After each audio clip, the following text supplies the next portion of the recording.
اعوذ باللہ من الشیطان الرجیم بسم اللہ الرحمن الرحیم الحمد للہ رب العالمین بارئ الخلائق اجمعین الحمد لآلہ والصلاة علی آلہا الصلاة والسلام علی سید الانبیاء والمرسلین العبد المؤید الرسول المسدد المصطفى الأمجد الحبيب الأحمد النبي الأمي المكي المدني السراج المنير الكوكب الدري صاحب الوقار والسكينة المدفون بأرض مدينة سيدنا ونبينا وشفيع ذنوبنا طبيب قلوبنا وحبيب نفوسنا ومولانا أبي القاسم محمد المصطفى صلى الله عليه وسلم وأهل بيته الأطيبين الأطهرين الأنجبين المعصومين المظلومين ولعنة الله على أعدائهم ومنكري فضائلهم وغاصبي حقوقهم من جمع عداوتهم إلى الآن ومن الآن إلى قيام يوم الدين أما بعد فقد قال حق سبحانه وتعالى في القرآن بسم الله الرحمن الرحيم والعصر إن الإنسان لفي خسر إلا الذين آمنوا وعملوا الصالحات وتواصوا بالحق وتواصوا بالصبر صلوات خاندان فاطمہ. خدا سبحان کی بارگاہ میں ہزار شکر کہ اس مقام پر آپ بامعرفت مومنین کی نورانی چہروں کی زیارت کا شرف حاصل ہوا. اب تعالیٰ آپ سب کو اپنی حفظ و پناہ میں رکھے، حوادث سے روزگار سے محفوظ اور مامون رکھے. آپ سب کو منتظمین کو، بانی مجلس اور ناظم منبر، حاضرین مومنین مومنات، حق تعالیٰ سب کو طول عمر صحت اور سلامتی کے ساتھ گزارنے کی توفیق عطا فرمائے. آپ کے بانی مجلس کے رزق و جان و مال و اولاد میں وسعت و برکت عطا فرمائے. اور التماس بالخصوص پروردگار محمد ثقلین رضا اور محمد حسین عباس اور ان کے برادران کو اور آپ سب کو طول عمر صحت اور سلامتی کے ساتھ عطا فرمائے.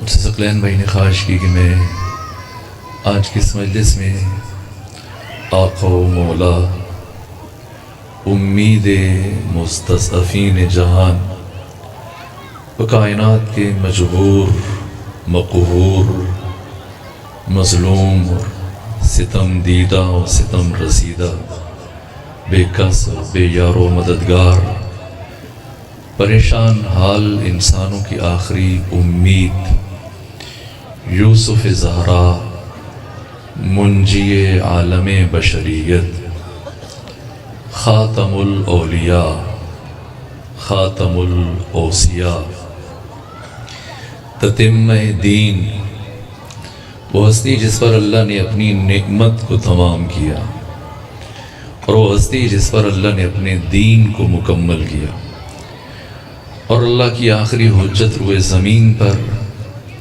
کہ جن کی ولایت کے اعلان پر اللہ نے اسلام کو پسندیدہ دین قرار دیا. یوسف فاطمہ امام زمانہ عجل اللہ تعالی فرجہ الشریف،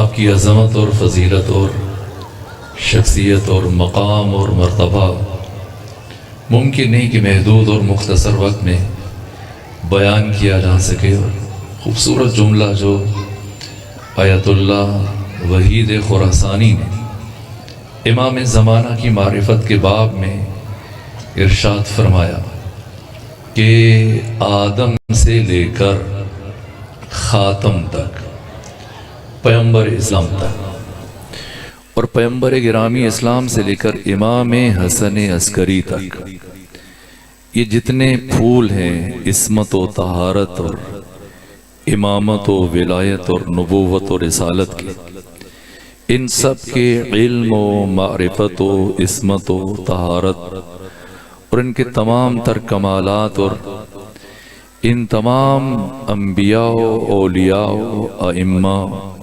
صالحین اور اتقیاء، اگر ان تمام پھولوں کا عطر کشید کیا جائے اور خوشبو کو سمیٹا جائے اور جمع کیا جائے تو جو ہستی معرض وجود میں آئے گی وہ یوسف فاطمہ امام زمانہ عجل اللہ تعالی فرجہ شریف، جو خاتم الاولیاء، خاتم الاوصیاء، حق تعالی کی آخری حجت، اعلان غدیر میں وہ ہستی جس پر اللہ کی نعمت تمام ہوئی، جو میں عرض کر چکا ہوں، اس لیے کہ پاکستان میں، ہندوستان میں ہمارے یہاں یہ تصور پایا جاتا ہے کہ علی کی ولایت پر دین مکمل ہوا، نہ امام زمانہ کی ولایت پر دین مکمل ہوا۔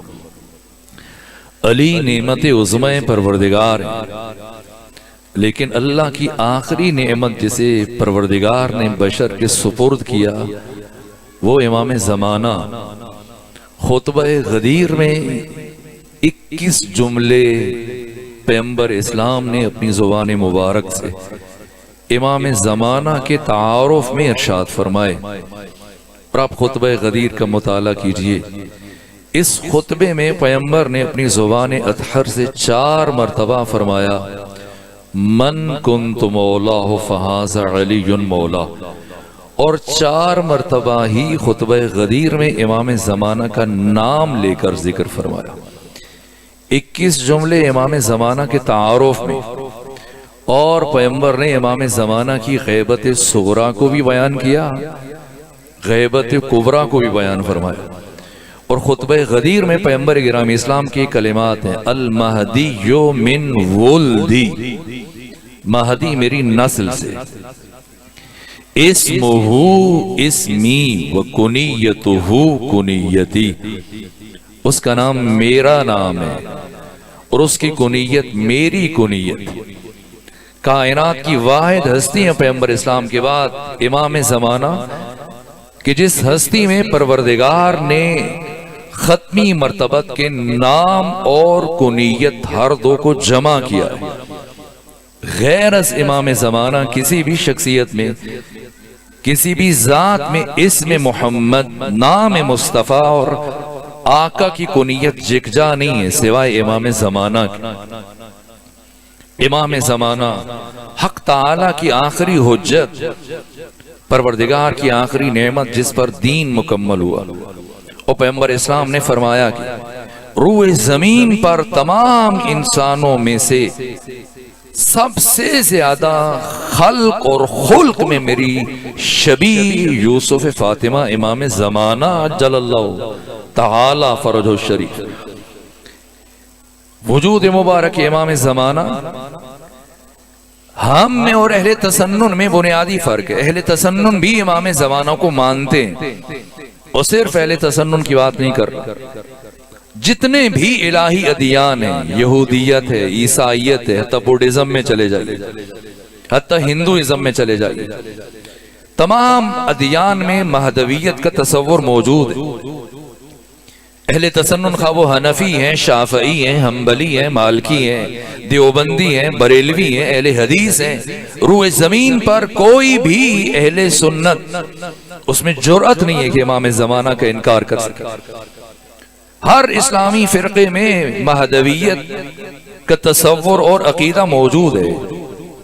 تشیع اور اہل تسنن اور باقی اسلامی فرقوں میں بنیادی فرق مہدویت سے متعلق، پہلا فرق، باقی فرق اسلامی اہل تسنن مہدویت اور امام زمانہ کو فروعات دین میں آ کر گفتگو کرتے، لیکن ہمارے ہاں امام زمانہ اور مہدویت کا مسئلہ اصول دین میں سے، دوسرا فرق کہ باقی مسلمان جو روئے زمین پر پھیلے ہوئے ہیں اور تمام فرقے مسلمانوں کے وہ مہدی موعود کے قائل ہیں، اہل تشیع مہدی موجود کے قائل ہیں۔ مہدی موعود یعنی وہ مہدی جس کا اللہ نے وعدہ فرمایا لیکن ابھی پیدا نہیں ہوا، اور مہدی موجود جو موعود بھی اور موجود بھی ہیں ہمارے درمیان۔ البتہ اہل تسنن کی بڑی برجستہ ترین شخصیات، آپ امام شعرانی کو دیکھیے، علامہ شعرانی نے 958 ہجری میں یہ تحریر کیا اپنی کتاب میں، یہ اہل سنت کی برجستہ ترین شخصیت ہے امام شعرانی۔ 958 ہجری میں تحریر کیا کہ اس وقت امام زمانہ کی عمر مبارک 706 سال ہو چکی، یعنی اہل تسنن کی برجستہ ترین شخصیات وہ امام زمانہ، وہی مہدی موجود کی قائل ہے۔ خود محی الدین ابن عربی انہوں نے فتوحات مکیہ کے باب میں اشراق الساعہ کے عنوان میں ذیل میں یہ تحریر کی کہ یوسف فاطمہ مہدی موجود فاطمہ زہرا کی نسل سے پیغمبر اسلام کے فرزند ہیں، اور وہ بیٹے حسن جن کا لقب عسکری، اور حسن بیٹے ہیں پھر علی نقی اور بریکٹ میں لکھا بانون، اور علی فرزند محمد تقی اور بریکٹ میں لکھا باتا، یہاں تک کہ پیغمبر اسلام تک۔ اور یہ محی الدین ابن عربی صاحب فتوحات مکیہ نے لکھا ہے کہ میں دمشق کی جامع مسجد میں امام زمانہ کی زیارت سے مشرف ہو چکا ہوں۔ بس یہ تشیع کا انفرادی عقیدہ نہیں، مہدی موجود کا، امام زمانہ ہمارا عقیدہ۔ اور تیسرا فرق برادران اہل تسنن اور ہمارے یہاں سرے سے اس بات کو میں نے بارہا ذکر کیا، لیکن اہمیت وہ اس لیے کہ اب بھی مسلسل دیکھتا ہوں کہ برابر سوشل میڈیا پر اور ہماری نجی زندگی میں مناظرے ہو رہے ہیں، مباحثے ہو رہے ہیں خلافت کے موضوع پر، ادھر سے بھی زور خرچ ہوتا ہے ادھر سے بھی زور خرچ ہوتا ہے۔ کوئی علی کو پہلا خلیفہ ثابت کرنے کی کوشش میں ہے، کوئی علی کو چوتھا خلیفہ ثابت کرنے کی کوشش میں۔ لیکن میں بار بار یہ عرض کرتا ہوں کہ علی نہ پہلے خلیفہ ہے، علی نہ چوتھے خلیفہ، اور یہ بھی عرض کرتا ہوں کہ مسئلہ خلافت میں ہمارا برادران اہل تسنن کے ساتھ اور کسی بھی مسلمان فرقے کے ساتھ کوئی اختلاف نہیں۔ وہ جس کا جی چاہے جس کو پہلا مانے، دوسرا مانے، تیسرا مانے، چوتھا مانے، نہ علی پہلے ہیں نہ علی چوتھے ہیں۔ اس لیے کہ جو گنتی میں آ جائے اسے علی نہیں کہتے، جو شمار میں آ جائے۔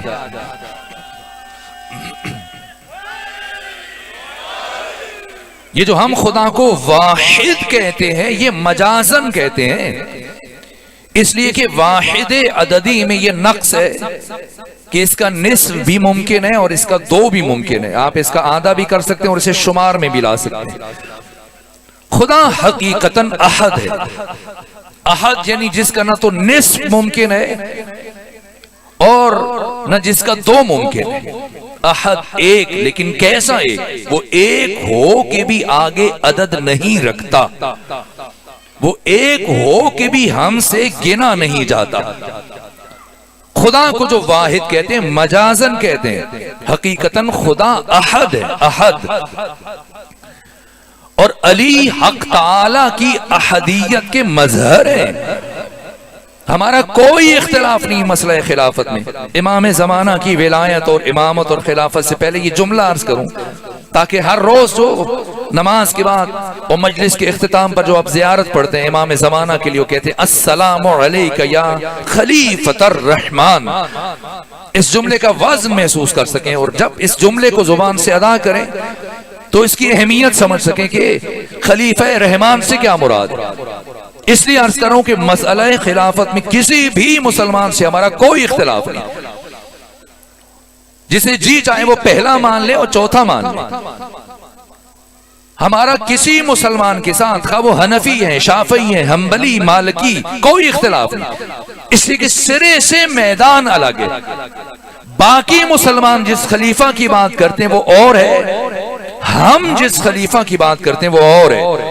باقی مسلمان خلیفۃ المسلمین کی بات کرتے ہیں، ہم خلیفۃ اللہ فی الارضین کی بات کرتے ہیں۔ مسلمانوں کا خلیفہ کوئی بھی ہو سکتا ہے، جسے 2، 4، 10، 20، 40، 50 مسلمان اکٹھے ہو کر جمع ہو کے منتخب کر لیں، لیکن اللہ کا خلیفہ صرف وہ ہو سکتا ہے جسے خدا خود منتخب کرتا ہے۔ امام زمانہ خلیفہ خدا، امام زمانہ جانشین خدا، خلیفۃ اللہ فی الارض، اس لیے اللہ منہ الوجود، امام زمانہ من بہ الوجود ہے۔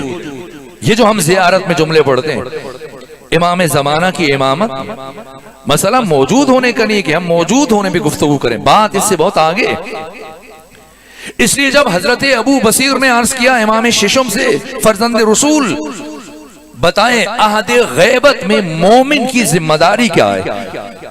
فرمایا ہر واجب اور مستحب نماز میں قنوت میں اس دعا کو پڑھا کرے، اللہم عرفنی نفسک۔ وہ دعا جو ہم ہر روز مانگتے ہیں، اللہم کل ولیک الحجت ابن الحسن، اس دعا میں اور یہ دعا جو امام ششم تعلیم دے رہے ہیں، ان دو دعاؤں میں زمین آسمان کا فرق ہے۔ وہ دعا امام زمانہ کی صحت و سلامتی کے لیے عمومیت رکھتی ہے، یہ دعا معرفت کا بحر ذخار ہے، یہ دعا حد فاصل ہے غدیر اور ثقیفہ کے درمیان۔ اللہ، یہ امام ششم فرما رہے ہیں امام صادق ابو بصیر سے، میرے شیعوں سے کہو عہد غیبت امام زمانہ میں ہر نماز کے قنوت میں یہ دعا پڑھا کریں، اللہم عرفنی نفسک، پروردگار تو مجھے اپنی معرفت عطا فرما۔ کیوں؟ فَإِنَّكَ إِن لَمْ تُعَرِّفْنِي نَفْسَكَ لَمْ أَعْرِفْ نَبِيَّكَ، اگر تو نے مجھے اپنی معرفت عطا نہ کی میں کبھی تیرے نبی کی معرفت حاصل نہیں کر سکتا۔ خدا کی معرفت کے لیے نبی کی معرفت کو شرط قرار نہیں دیا جا رہا ہے، نبی کی معرفت کے لیے خدا کی معرفت کو شرط قرار دیا جا رہا ہے۔ یہ بات بہت اہم ہے۔ اللہم عرفنی رسولک، پروردگار تو مجھے رسول کی معرفت عطا فرما۔ کیوں؟ فَإِنَّكَ إِن لَمْ تُعَرِّفْنِي رَسُولَكَ لَمْ أَعْرِفْ حُجَّتَكَ، اگر تو نے مجھے رسول کی معرفت عطا نہ کی تو میں کبھی تیری حجت کی معرفت حاصل نہیں کر سکتا۔ جسے رسول کی معرفت نہ، وہ ہم جیسا کوئی فرد اٹھا کر اسے پیغمبر کی مسند پر بٹھا دے گا۔ اس لیے خلافت کو سمجھنے کے لیے پہلے رسالت کو سمجھنا ضروری ہے، اور رسالت کو سمجھنے کے لیے پہلے خود توحید کو سمجھنا ضروری ہے۔ امام زمانہ خلیفہ خدا، بات ہم یہ کہ امام زمانہ کا وجود ثابت کریں، کیا حیثیت ہے ہماری، کیا اوقات ہے، ہم امام زمانہ کے وجود سے متعلق گفتگو کریں۔ جیسے ایک مچھلی کا بچہ سمندر میں اپنی ماں سے پوچھے کہ بتاؤ یہ سمندر کیا ہوتا ہے، پانی کیا ہوتا ہے، جس کی وجہ سے اسے رزق مل رہا ہے، جس کی وجہ سے اس کی حیات چل رہی ہے، جس کی وجہ سے یہ وجود سانس لے رہا ہے، اس سے متعلق پوچھے یہ کیا ہے۔ امام زمانہ کے وجود سے متعلق سوال نہیں کیا جائے گا، امام زمانہ کے وجود کی برکت سے کائنات چل رہی ہے، نظام چل رہا ہے۔ یہ تخلیق کا عمل مسلسل جو آگے بڑھ رہا ہے صرف اور صرف یوسف فاطمہ کی وجہ سے۔ جتنا غلہ اور اناج اور رزق روئے زمین کے اوپر اگ رہا ہے اور پک رہا ہے صرف یوسف فاطمہ کی وجہ سے، جو ہوائیں چل رہی ہیں، یہ چاند کی چاندنی، یہ سورج کی چمک، یہ تپش، یہ حرارت، زندگی کے تمام تر عوامل، یہ رزق، یہ جو انسان سانس لیتا ہے، لازم ہے کہ ہر سانس پر یوسف فاطمہ کا شکر ادا کرے۔ ان کے وجود سے ہمارا وجود ہے۔ لولا الحج لساخت الارض باہلها، اگر حجت خدا روئے زمین پر نہ ہو تو زمین اپنے آن سمیت نابود ہو جائے۔ الحجت قبل الخلق ومع الخلق وبعد الخلق، حجت مخلوق سے پہلے ہے، حجت مخلوق کے ساتھ ہے، حجت مخلوق کے بعد ہے۔ لولا الحج لساخت الارض باہلها، اللہ منہ الوجود ہے، اللہ نے کائنات کو عدم سے وجود دیا، نہیں سے ہے بنایا، اور اگر کائنات باقی تو صرف اور صرف یوسف فاطمہ کی وجہ سے۔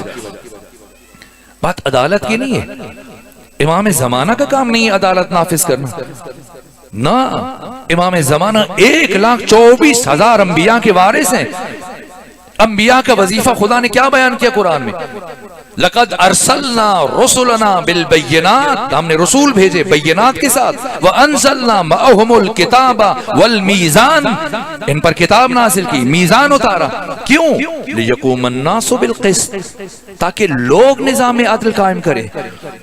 انبیاء کا کام نہیں ہے، انبیاء کا کام، نبیوں کا کام، رسولوں کا کام مردہ انسان کو زندہ کرنا ہے۔ جب اس کی حیات عقلانی کا آغاز ہو جائے گا، ایک زندہ انسان کی پہلی طلب، پہلا نعرہ، پہلی پکار نظام عدل کا قیام ہے۔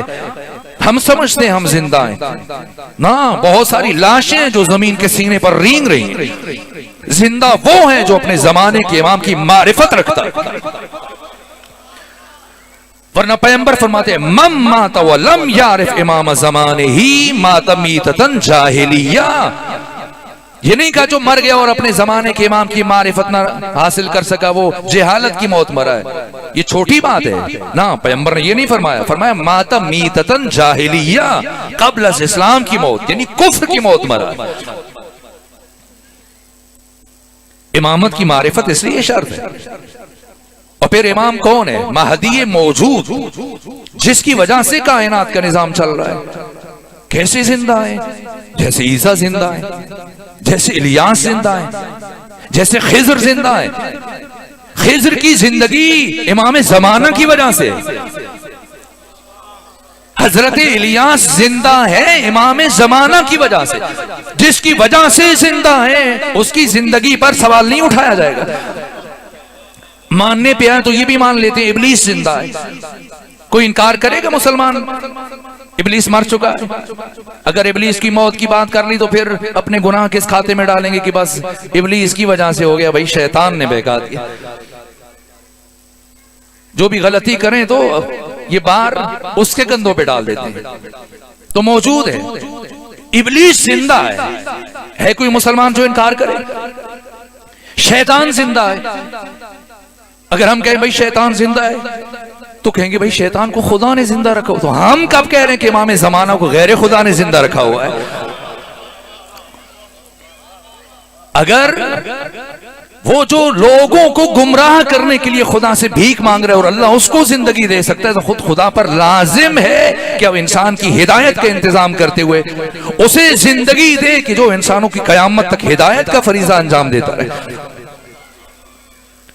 الیاس بھی زندہ ہیں، خضر بھی زندہ ہیں، عیسیٰ بھی زندہ ہیں، لیکن وہ بقیت اللہ ہیں، اور امام زمانہ بقیت اللہ الاعظم، کہ باقی سب کی حیات امام زمانہ کی حیات کی وجہ سے۔ اور یہ تو اہل تسنن کے بڑے معتبر ترین منابع میں حدیث ہے، پیغمبر نے فرمایا کیفا انتم، وہ کیسا وقت ہو کہ جب عیسیٰ ابن مریم ظہور کریں گے، والامام منکم، اور امام تم میں سے ہو، تم میں سے۔ وقت نماز عیسیٰ امام زمانہ کو نماز نہیں پڑھائیں گے، امام زمانہ جناب عیسیٰ کو نماز پڑھائیں گے۔ تو مامون کی شان یہ کہ وہ ہزاروں سال سے زندہ ہے، وہ افضل ہو جائے گا اگر آپ امام زمانہ سے متعلق یہ عقیدہ قائم کریں کہ پیدا نہیں ہوئے، پیدا ہوں گے۔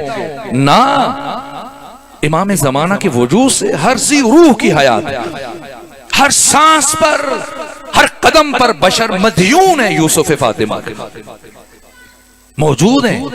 جناب عیسیٰ کی حیات میں اور امام زمانہ کی حیات میں یہ فرق ہے کہ عیسیٰ زمین پر نہیں ہے، چوتھے آسمان پہ خدا نے اٹھایا بیت المعمور میں، اور پھر ان کو زمین پر بھیجا جائے گا وقت ظہور امام زمانہ۔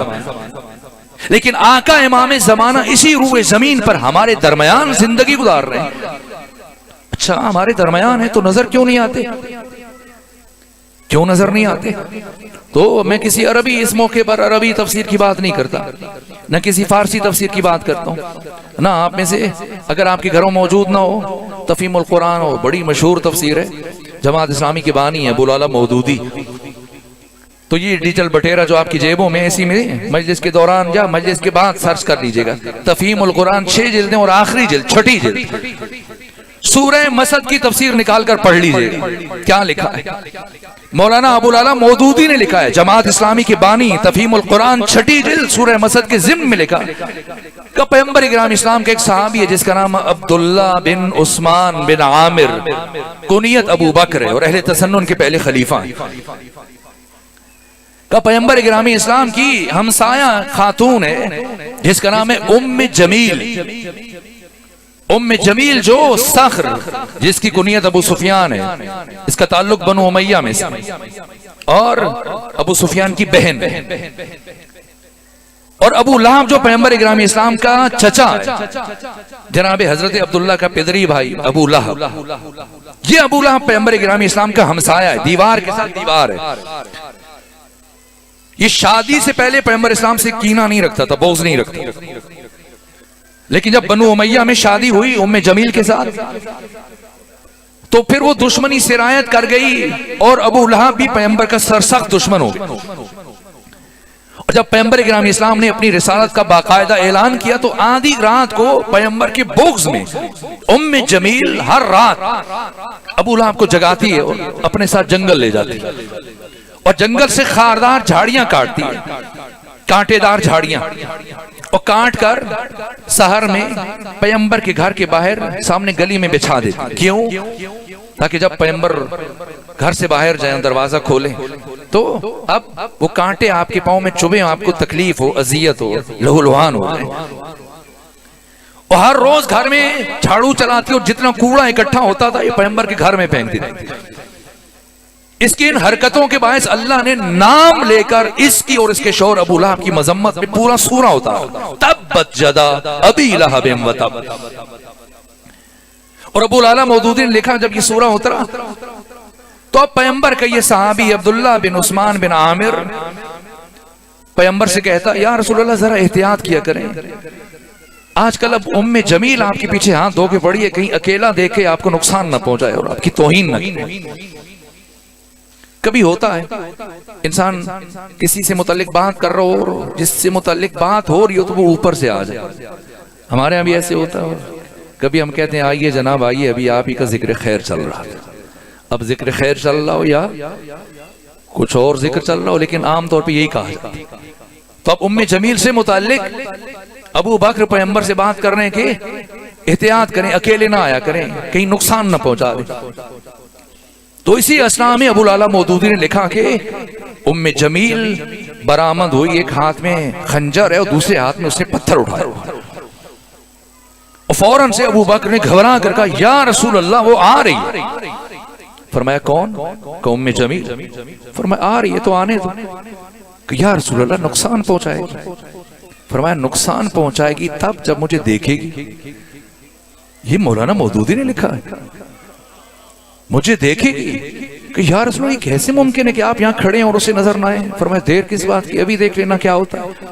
اور کچھ لمحوں کے بعد جیسی ام جمیل پہنچی چلانے لگی, ابو بکر کہاں ہے تمہارا صاحب محمد جو کہتا ہے کہ میرے بارے میں اللہ نے یہ سورہ اتارا, میرے بارے میں یہ کہ اگر کہیں مل جائے تو یہ پتھر اس کے سر پہ دے مارو, یہ خنجر اس کے سینے میں اتارو.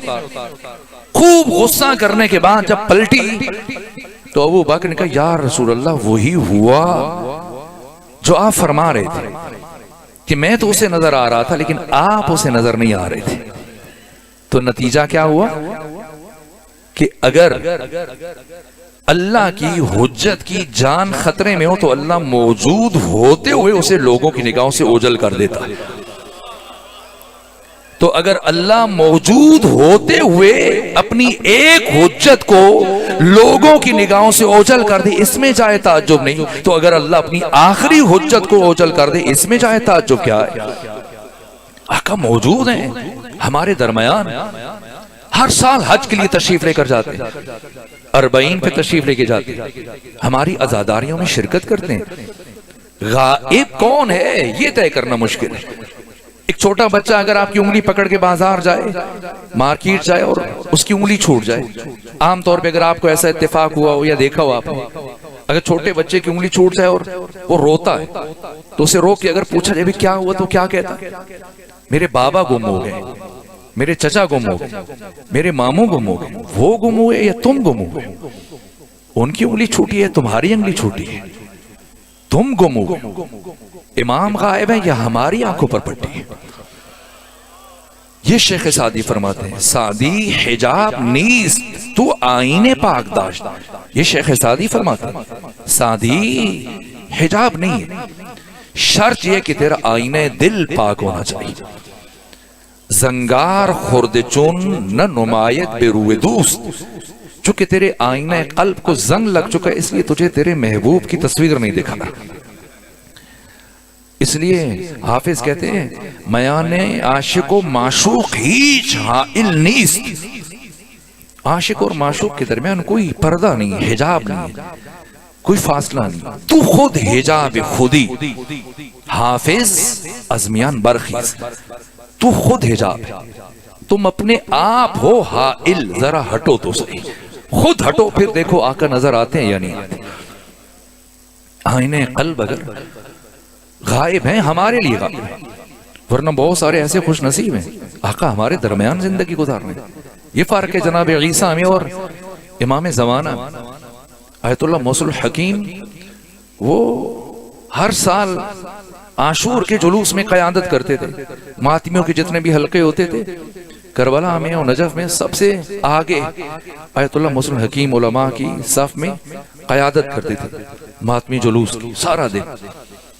اور ایک مرتبہ دیکھا گیا کہ انہوں نے امامہ اتارا، ابا اتاری اور علماء کی صف سے نکل کر روتے ہوئے آگے بڑھے اور ایک ماتمی جوانوں کے حلقے میں جا کے کھڑے ہو گئے اور دونوں ہاتھوں سے ماتم کرنا شروع کیا. پاؤں سے جوتے اتار دیے اور گھنٹوں اس ماتمی حلقے کے ساتھ چلتے رہے یہاں تک کہ جلوس اختتام پذیر ہوا. اور علماء حیران اور آپ کے شاگردان باقی علماء کے پہلے یہ کیفیت نہیں دیکھی. ایک مرجع ہے، ایک شخصیت ہے، استاد العلماء ہے، استاد الفقہاء ہے، کبھی یہ انداز نہیں دیکھا گیا. پہلے ماتم کرتے تھے ایک ہاتھ سے سینہ کو بھی کرتے تھے، لیکن اب جوتے اتارے، سر سے امامہ اتارا، ابا اتاری اور دونوں ہاتھوں سے کئی گھنٹے مسلسل ماتم کیے جاؤ، گریہ کیے جا رہے. جب جلوس اختتام پذیر ہوا تو آپ کے کسی قریبی عالم نے پوچھا کہ حضرت پہلے یہ کیفیت نہیں دیکھی جو آج دیکھی، تو کیا وجہ بنی؟ فرمایا میں نے اسی حلقے میں یوسف فاطمہ امام زمانہ کو ماتم کرتے ہوئے. تو آقا موجود ہیں ہمارے درمیان، ہماری عزاداریوں میں، ہماری عبادات میں شریک ہیں، ہماری مشکلات کو آسان کرتے ہیں تو نظر کیوں نہیں آتے؟ وہ عرض کیا کہ آقا غائب نہیں ہے، آقا موجود ہے، ہماری آنکھوں پہ پٹی. بس دو جملے اور عرض کرو. اور امام کی زیارت کے لیے عالم ہونا شرط. ممکن ایک عالم ہے لیکن زیارت کی توفیق نہیں ہوئی، اور ممکن ہے کہ ایک شخص نہ عالم ہے نہ طالب علم ہے لیکن مسلسل امام زمانہ کی زیارت کا شرف حاصل ہوتا ہو. میں نے صرف ایک واسطے سے یہ بات سنی ہے. آیت اللہ خوئی بیان کرتے ہیں کہ میں آدھی رات کو اٹھا نماز تہجد ادا کرنے. بس چند جملے اور عرض کریں. آدھی رات کو اٹھا نماز تہجد کی ادائیگی کے لیے، اور جب میں وضو بنانے کے لیے اٹھا تو میں نے مدرسے کے جو خادم کے حجرے سے باتوں کی آواز سنی اور میں نے اس میں روشنی محسوس کی. تو کہا میں نے بیت الخلاء کے دروازے کو نیم واہ رکھا اور نگاہیں اس دروازے پر کی کون نکلتا ہے. مجھے خدشہ ہوا کہیں کوئی صدام کا جاسوس اس کے پاس بیٹھا ہے اور یہ ہمارے مرکز کے اندر کی خبریں اسے منتقل کر رہا. کہا پھر میں وضو بناتا رہا، برابر میری نگاہیں اس خادم کے دروازے پر ٹکی رہیں. کون نکلے؟ وہ کوئی نہیں نکلا. پھر وضو بنا کے میں گیا اور دق الباب کیا تو باتوں کی آواز ختم ہو گئی، روشنی ختم ہو گئی. کچھ لمحوں کے بعد وہ خادم باہر آیا تو میں نے پوچھا کون تھا، تو اس نے مجھے ٹالنے کی کوشش کی. تو میں نے کہا میں نے خود آواز سنی اور خود روشنی محسوس کی.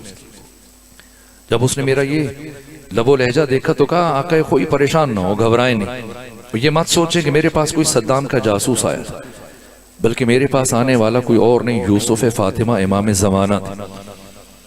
اور آج پہلی مرتبہ نہیں آئے، اس سے پہلے بھی میرے ہاں تشریف لاتے تھے اور آپ پابند ہیں.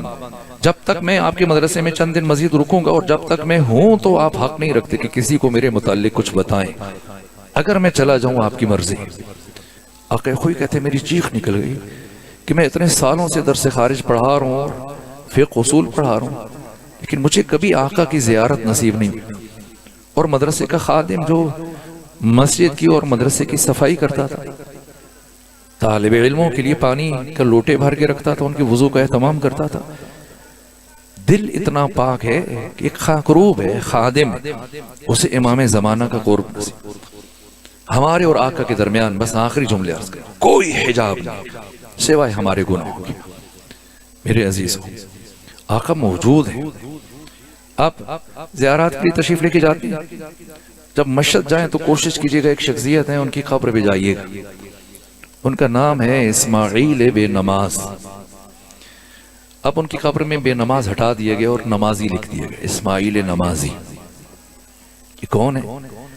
یہ بات بہت بڑے عارف اور عالم ایت اللہ حرم پناہی نے بیان کی. شہید عارف حسین الحسینی جتنا عرصہ قم میں رہے، جب بھی کوئی استخارہ لینا ہوتا تھا تو ایت اللہ حرم پناہی کے پاس جاتے تھے. پھر جب پاکستان میں آ گئے، جب کوئی بڑا فیصلہ کرنا ہوتا تھا اپنے کسی دوست کو بھیجتے، جاؤ ان سے استخارہ لو تاکہ میں فیصلہ کروں. یہ حرم پناہ یہ بزرگ معصوم قوم کے حرم کے ساتھ مسجد کی امامت کرتے تھے. وہ بیان کرتے ہیں کہ کرج سے میرا ایک دوست تھا جس کا نام تھا شہریار. بس آخری جملہ عرض کریں، شہریار. تو جس طرح آپ گرمیوں میں شمالی علاقہ جات چلے جاتے ہیں، کاغان، ناران چلے جاتے ہیں، مری چلے جاتے ہیں، گلگت بلتستان چلے جاتے ہیں گرمیوں کے دن گزارے وہاں، تو ایران بھی شمال میں چلے جاتے ہیں. ایرانی لوگ جو نسبتاً مذہبی ہوتے ہیں پھر وہ مشہد چلے جاتے ہیں کہ ہم خورما ہم سوا، کہ مشہد ٹھنڈا ہے اور علاقہ ہے اور وہاں پہ حضرت کی زیارت بھی کریں گے ہر روز اور یہ گرمیوں کے دن بھی وہاں پہ گزاریں گے. تو شہریار کرج سے، کرج قم سے 2 گھنٹے کے فاصلے پہ، تو یہاں سے تقریباً 14-15 گھنٹے کا سفر کر کے مشہد گئے کہ 1 مہینہ وہاں گزارا. وہاں جا کے رکے کسی مہمان خانے میں، کسی ہوٹل میں، کسی خوابگاہ میں، کسی مسافر خانے میں. تو یہ شہریار دوسرے دن جب آئے امام کی زیارت کے لیے اور پلٹ کر کھانے کے لیے کچھ لینا چاہا تو جیب میں ہاتھ ڈالا تو رقم نہیں. اب یا تو کسی نے جیب مار لی یا پھر وہ رقم گر گئی. اب پریشان ہوئے کہ کیا کریں، میں نے تو 30 دن یہاں پر قیام کرنا ہے، تو یہ 30 دن کیسے گزرے؟ ہوٹل کا کرایہ دینا ہے اور کھانے پینے کے اخراجات ہیں، واپس گھر جانا ہے. تو کچھ سوچ کر یہ دوبارہ امام کے حرم کی طرف چل پڑے. جب گئے امام رضا سے توسل کیا، کہا آقا میں آپ کا مہمان اور آپ کے پاس آ کر میں کسی اور سے نہیں مانگوں گا. اگر آپ نے میری مشکل آسان نہ کی تو میں اسی طرح سے بھوکا رہوں گا اور پیدل واپس گھر چلا جاؤں گا، لیکن میں آپ کے ہوتے ہوئے کسی اور سے نہیں مانگوں گا. یہ بات میں آپ کی خدمت میں عرض کر دیتا ہوں میرے عزیزو، چاہے آپ مولا علی سے مانگیں، چاہے آپ پیغمبر اسلام سے مانگیں، چاہے آپ سیدہ سے توسل کریں، جس سے بھی مانگیں وہ آپ کا مسئلہ آپ کے زمانے کے امام کو پیش کریں. تو آپ جناب شہریار جا کے امام رضا کی زری کے پاس کھڑے ہوئے، زیارت پڑھی اور توسل کرتے رہے. پھر گئے واپس ہوٹل میں، اسی طرح بھوکے لیٹے، آنکھ لگی تو خواب میں دیکھا کہ آقا امام زمانہ تشریف. کس سے مانگا؟ امام علی ابن موسیٰ رضا سے. خواب میں کون آیا؟ امام زمانہ. کیا فرمایا؟ نے کہا کہ شہریار کل صبح آذان فجر کے موقع پر سین بزرگ کی طرف سے اس مرکزی دروازے سے جو سب سے پہلے حرم رضوی میں داخل ہو، آذان کے فوراً بعد اسے اپنی حاجت بیان کرنا، وہ تمہارا مسئلہ آسان حل کر لے گا. تو شہریار انتظار کرنے لگے، آذان فجر سے پہلے کھڑے ہوئے، آذان ہوئی اور ایسی آذان ختم ہوئی تو دیکھا کہ جناب اسماعیل چلے آ رہے. اس وقت مشہد اتنا پھیلا ہوا نہیں تھا اور جناب اسماعیل معروف شخصیت اس لیے کہ وہ سال کے 365 دن ہر روز فجر کے بعد امام رضا کی زیارت کیا. تو یہ بھی چونکہ ہر سال جایا کرتے تھے، انہیں بھی تعارف تھا، نام سنا ہوا تھا. تو ان کا لقب بے نماز تھا، اس لیے کبھی کسی نے ان کو نماز پڑھتے ہوئے نہیں دیکھا. آتے تھے، زیارت کرتے تھے، چلے جاتے. تو جیسے ہی اسماعیل بے نماز کو آتے دیکھا تو جناب شہریار کہتے ہیں کہ میں نے سوچا امام ایک ایسے شخص کے ذمے نہیں لگا سکتے میرے مسئلے کا حل. کہ جو سرے سے نماز نہیں پڑھتے، تو مجھے شاید وہم ہوئے، خیال ہے، اس لیے وہ گزر گئے اور انہوں نے کچھ نہیں۔ پھر جا کے امام رضا کی زری میں کھڑے ہوئے توسل کی اور دوبارہ امام کو خواب میں دیکھا۔ امام نے فرمایا کل نماز فجر کے بعد جو صحن بزرگ سے حرم رضوی میں داخل ہو، سے اپنا مسئلہ بیان کر دو، تمہاری مشکل آسان ہو جائے گی۔ اور دوسرے دن جب کھڑے ہوئے تو دیکھا پھر اسماعیل بے نماز چلے آ رہے، سوچا اب یہ اتفاق نہیں ہو سکتا۔ آگے بڑھے، اپنا مسئلہ بیان کیا، کس طرح سے میری رقم ضائع ہو گئی اور جو مجھے خواب آیا اور آپ کی طرف رجوع کا حکم دیا گیا۔ تو اسماعیل بے نواز نے کہا ہم تو کل بھی آپ کی امانت اٹھا کے لائے تھے اور کل بھی مسلسل آپ کی طرف دیکھتے رہے، لیکن آپ آگے نہیں بڑھے، تو پھر ہم چلے گئے زیارت کے لیے۔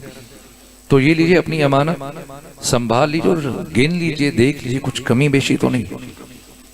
وہ کہتے ہیں شہریار کہ جب میں نے گنا تو نہ ایک تومان کم تھا نہ ایک تومان زیادہ تھا۔ اور آگے جاتے ہوئے مجھے اسماعیل بے نواز نے کہا کہ آپ آقا کے مہمان ہیں اور اب انہوں نے میرے ذمہ آپ کی خدمت لگائی ہے، تو جب بھی جتنا آپ قیام کریں تو جب جانے کا ارادہ ہو تو مجھے ایک دن پہلے بتائیے گا، میں بدرقہ خدا حافظی کے لیے جاؤں گا، آپ کو الوداع کروں گا۔ کہ ٹھیک ہے، تو کیسے بتاؤں آپ کو؟ کہا میں ہر روز صبح اسی وقت جہاں آتا ہوں، آپ مجھے ایک دن پہلے بتائیں گے تو میں اب چھوڑنے کے لیے چلا جاؤں گا۔ اور اب آخری دن بتایا کہ صبح میری روانگی، تو کہا ٹھیک ہے میں مقررہ ساتھ پہ پہنچ جاؤں گا۔ آئے ان کے ہوٹل میں، مسافر خانے میں، اور سامان اٹھایا اور کہا یہ بتائیں کہ جلدی جانا چاہتے ہیں یا روٹین کے مطابق جانا چاہتے ہیں؟ کہا اگر کوئی سبیل ہے جلدی پہنچا دیں تو اچھا ہے۔ تو کہا پھر آپ میرے ساتھ آئیے۔ تو کہا مجھے ٹرمینال لے جانے کے بجائے، لاری اڈے لے جانے کے بجائے ایک ویرانے کی طرف لے گئے، خرابہ ہے، ویرانہ ہے، آبادی نہیں۔ اور میں تھوڑا پریشان ہوا کہ کہاں لے جا رہے ہیں، لیکن میں نے کوئی سوال نہیں کیا۔ پھر مجھے اسماعیل نے یہ کہا کہ آپ ذرا ایک لمحے کے لیے آنکھیں بند کریں۔ جب میں نے آنکھیں بند کی اور کہا آپ کھول لیجئے، اور جب میں نے آنکھیں کھولی تو میں نے خود کو ایک مانوس جگہ پایا۔ جب میں نے غور کیا تو دیکھا کہ یہ تو کرج میں میرا اپنا اناروں کا باغ ہے اور میں اپنے باغ میں کھڑا ہوں۔ مجھے حد درجہ حیرت ہوئی اور میں نے کہا کہ اب اس درجہ قریب ہیں اور اتنی کرامات کا ظہور ہوتا ہے آپ سے، لیکن دنیا والے آپ کو اسماعیل بے نواز کہتے ہیں۔ تو کیا جواب دیا؟ مسکرائے تو لوگ بھی ٹھیک کہتے ہیں، دنیا والے بھی ٹھیک کہتے ہیں، اس لیے کہ مجھے کبھی کسی نے نماز پڑھتے ہوئے نہیں دیکھا، کیونکہ میں اپنی اکثر نمازیں یوسف فاطمہ امام زمانہ کی اقتداء میں ادا کرتا ہوں۔ یہ غیبت ہم جیسے لوگوں کے لیے، کچھ نصیب ایسے ہیں کہ جو اپنی نماز آقا کی، ہمارے اور امام کے درمیان اگر کوئی دیوار ہے، حائل ہے، تو صرف ہمارا گناہ ہے، ہمارے گناہ ہے۔ بس گفتگو ختم کر دی، آخری بات کر رہا ہوں، اسے زیادہ زحمت نہیں دوں گا۔ ایران میں ہر منگل اور بدھ کی درمیانی شب مختلف مومنین مختلف علاقوں سے، ایران بھر سے وہ جاتے ہیں قم میں، ایک مسجد ہے جس کا نام ہے مسجد جمکران۔ اور ایک روایت ہے کہ اگر کوئی مسلسل 40 بدھ جہاں جائے تو اسے آقا کی زیارت ہوتی۔ تو تہران کے ایک مسجد میں ایت اللہ تہرانی فرماتے ہیں کہ اس محلے کا ایک جوان میرے پاس آیا اور حالت اس کی غیر ہے، آنکھیں دھسی ہوئی ہیں، چہرے کا رنگ زرد ہے اور بال پریشان ہیں، الجھے ہوئے، گھبرایا ہوا۔ ہر روز وہ نماز میرے پیچھے ادا کرتا تھا، میں نے کبھی اس کی یہ حالت نہیں دیکھی۔ میں نے پوچھا کیا ہوا ہے؟ کہا کہ ایک عجیب معاملہ ہوا ہے، میں بہت پریشان ہوں، مجھے اس مشکل سے باہر نکالیں۔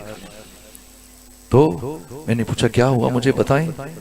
کہا کہ یہ چند دن پہلے کی بات ہے، میرے والدین اور میرے گھر والے باقی بہن بھائی کسی شادی کے سلسلے میں گھر سے کہیں گئے ہوئے تھے، اور میں اس سے پہلے مسلسل 40 بدھ جمکران جاتا رہا، قم جاتا تھا، ہمارے محلے سے بس جاتی تھی، میں بھی ساتھ چلا جاتا، اور میں نے کوئی شب بدھ قضا نہیں۔ اور 40 بدھ مسجد جمکران جانے کے بعد میں اب حالت انتظار میں تھا کہ مجھے حضرت کی زیارت ہو جائے، لیکن جب میں پلٹ کے آ گیا 40 بدھ مکمل ہوئے، اس کے باوجود کئی دن گزر گئے اور مجھے حضرت کی زیارت ہوئی۔ تو مجھے غصہ آنا شروع ہوا کہ میں مولویوں کی باتوں میں آیا، لوگوں کی باتوں میں بے وقوف بن گیا، اتنے دن جاتا رہا کہ میں اس خیالی بات۔ اور گزشتہ شب میرے والدین بہن بھائی شادی میں کہیں گئے ہوئے تو میں گھر میں اکیلا تھا، اور پچھلے پہر میرے گھر کے دروازے پر دستک ہوئی۔ جب میں نے دروازہ کھولا تو میں نے ایک اجنبی شخصیت کو دروازے پہ کھڑا پایا۔ تو میں نے پوچھا آپ کون ہیں؟ تو دروازے پہ کھڑے اس شخص نے مجھ سے کہا کہ وہی جس کے لیے 40 بدھ مسلسل تم مسجد جمکران جاتے رہے۔ تو میں ایک لمحے کے لیے گھبرایا، اس لیے کہ مجھے خیال ہے کہ گھر میں کچھ نامناسب چیزیں، کچھ سیڈیز پڑی ہیں، کچھ ایسی تصویریں ہیں کہ ممکن ہے حضرت کی نگاہ پڑے تو دکھی ہوں۔ میں نے کہا ذرا سا انتظار کریں، میں ابھی آتا ہوں، اور میں چیزوں کو ادھر ادھر کرنے میں تاکہ ان کو بٹھا سکوں۔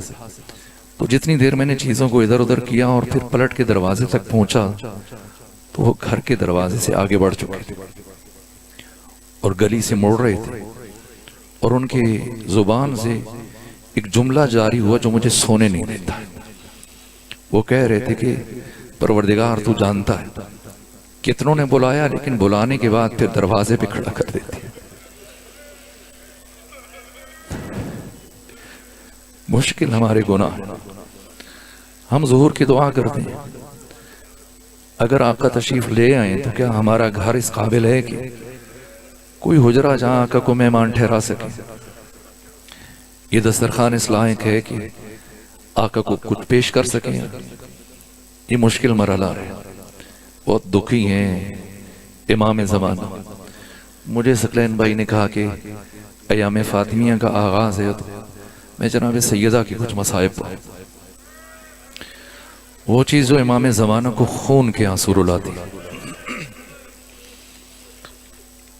جب دروازے پہ کچھ افراد آئے، کتنی ہی مرتبہ یہ مصائب میں نے پڑھے، لیکن جب بھی پڑھتا ہوں ایسے لگتا ہے کہ گویا پہلی دفعہ پڑھے جا رہے ہیں۔ ہاتھوں میں ڈنڈے ہیں، لکڑیاں ہیں، تلواریں اٹھائے ہوئے، اور امام زمانہ کی جدہ طاہرہ کے دروازے پر آواز بلند کر رہے ہیں۔ مولے متقیان اٹھے دروازہ کھولنے کے لیے، لیکن جناب سیدہ نے دست ادب جوڑ دیے، کہا جب تک میرے بابا محمد مصطفیٰ زندہ رہے کبھی انہوں نے خود تلوار نہیں اٹھائی، ہمیشہ آپ نے میرے بابا کا دفاع کیا، اس لیے کہ اس وقت روئے زمین پر حجت خدا میرے بابا تھے اور امیر المومنین اب روئے زمین پر حجت خدا آپ، اس لیے آپ خود اپنے حق میں تلوار نہیں اٹھائیں گے، آج نبی زادی آپ کا دفاع کرے گی۔ ایک مرتبہ امیر المومنین نے فرمایا جیسے نبی زادی مناسب سمجھتی ہے۔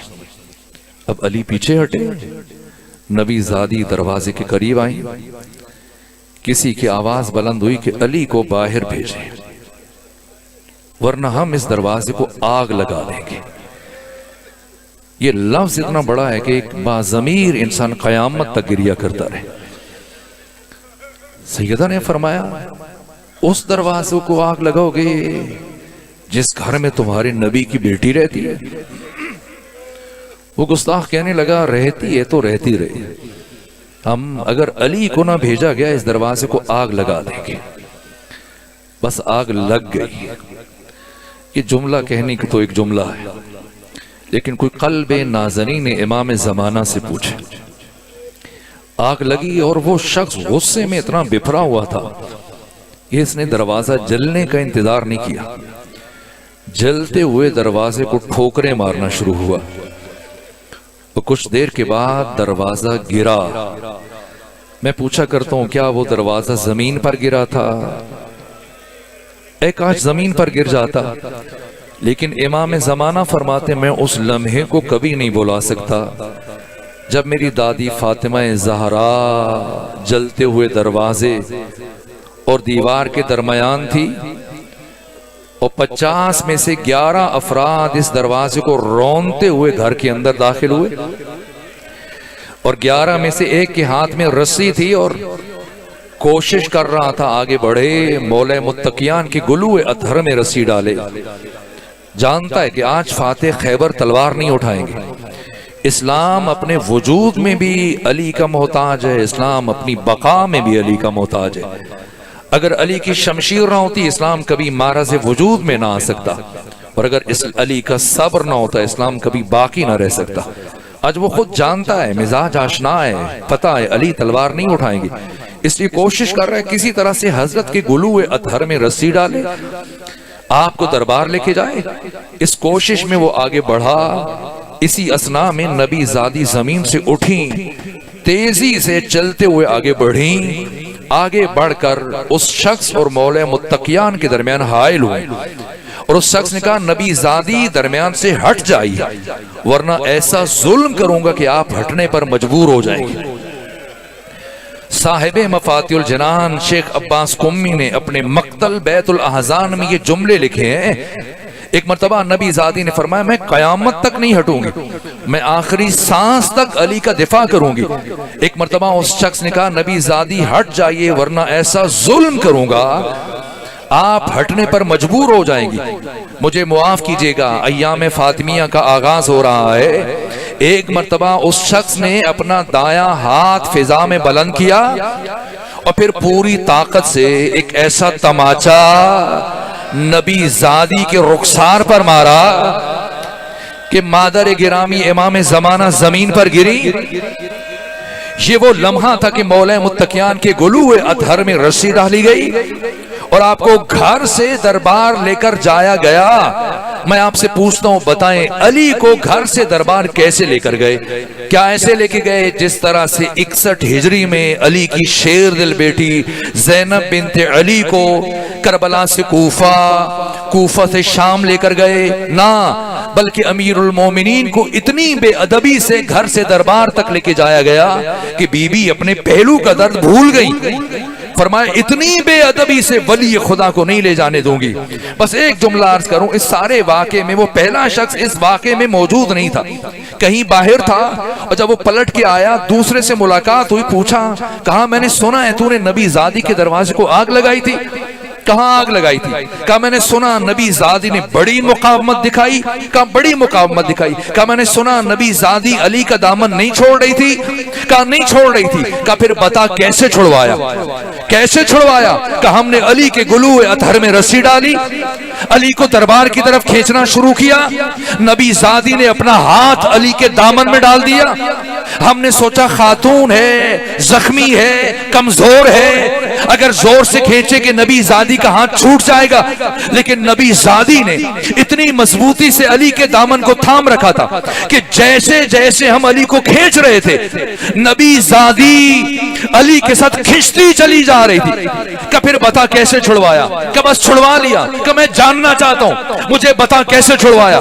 کہا ایک مرتبہ میں نے سمجھ لیا نبی زادی نے اتنی مضبوطی سے علی کے دامن کو پکڑا ہے کہ قیامت تک نہیں چھوڑے گی۔ کہ میں نے ایک مرتبہ داہنے دیکھا، ایک مرتبہ باہنے دیکھا، میرے قریب کنفس کھڑا تھا، میری نگاہ کنفس کے کمر بند میں پڑی، اس میں تازیانہ حمائل تھا، میں نے آگے بڑھ کر وہ تازیانہ نکالا اور فضا میں لہرانے کے بعد اس زور سے نبی زادی کے ہاتھوں پر مارا۔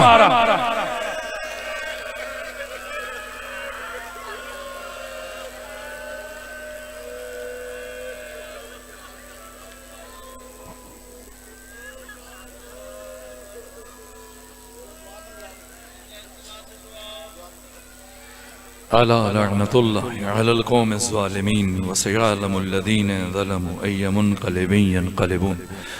پروردگار ہماری عبادت کو اپنی بارگاہ میں قبول فرما، اس عبادت کے لیے اپنی بارگاہ سے اجر عظیم قرار دے، ہمارے گناہوں کو معاف فرما، ہمارے والدین کے گناہوں کو معاف فرما، ہم سب کو نعمت تقوی عطا فرما، جو بیمار ہیں انہیں شفا عطا فرما، جو پریشان حال ہیں ان کی پریشانیوں کو دور فرما، جو بے اولاد ہیں انہیں اولاد صالح نصیب فرما۔